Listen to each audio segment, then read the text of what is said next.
যেখানেই যাবে সেখানেই বিক্ষোভ দেখা যাবে। তার কারণ হচ্ছে ভারতীয় জনতা পার্টির যে সমস্ত বিধায়করা আছেন তারা নির্বাচনে জিতে যাওয়ার পর 4.5 বছর শীত ঘুমেছিলেন। নির্বাচনের যেই ঘোষণা হয়েছে সঙ্গে সঙ্গে তারা আবার নেমে পড়েছে ময়দানে, তৃণমূলের উপরে আক্রমণ করে ভোটে জেতার তারা চেষ্টা করছে। মানুষ তাদেরকে 4.5 বছর দেখতে পায়নি। নির্বাচন ঘোষণা, নির্বাচন কাছে আসার পর তারা ময়দানে নেমেছে, তো তার প্রতিফলন দেখা যাচ্ছে। কিছুই নেই গো, এই যে রাস্তা আজ 5 বছর বিধায়ক হয়ে আছেন নীলমল ধারা, এখানে বিধায়ক এসে আমাদের কোনদিন 5 বছরের মধ্যে একদিন এদিকে আসেনি। আর আমরা আজকে ঘিরে সেই দাবি নিয়ে এখানে দাঁড়াইছিলাম।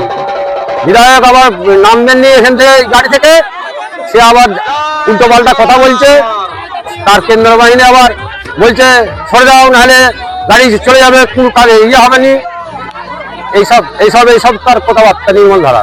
কারণ রাস্তার জন্য তিনি হচ্ছে 5 বছর এখান দিয়ে আসেনি, তিনি এখন এসেছেন ভোটের জন্য। আবার এসেছে কিসে গাড়িতে, তিনি হচ্ছে জনগণের কোনো কথা শুনছে না, জনগণের কথা শুনছে না। এবং আমরা এখানে দাঁড়িয়েছি অনেকেই হচ্ছে প্রচুর পরিমাণে বক্স বাজাচ্ছে বা হচ্ছে আমরা বললাম আপনি নেমে আসুন, আমাদের কিছু কথা আছে, কিন্তু তিনি নামেন না বা জনগণের কোনো কথা শোনেন না। তিনি নামেই না, কোনো কথাই শোনেন তো তিনি মুখ খোলেনি, নাচছে।